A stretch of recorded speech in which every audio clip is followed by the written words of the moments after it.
Yo foodies! Today we're making Caprese Skewers. Cut the toast in equal squares and do the same for the fresh mozzarella. Grab some tomatoes and basil and it's time to stab some food. First comes the fresh mozzarella and use the bread to push it all the way to the bottom. Then thread the tomato and basil.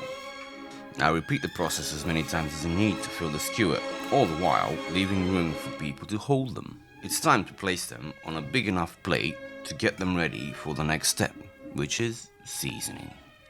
In our opinion, when it comes to Italian cuisine, less is more, so it shows salt, pepper, extra virgin olive oil, the less processed the better.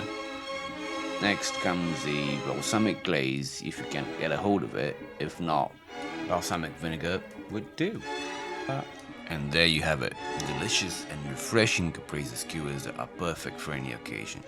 Thanks for watching, we hope you enjoyed learning how to make these skewers. If you like this video, make sure to give it a thumbs up and subscribe to our channel for more delicious recipes like this.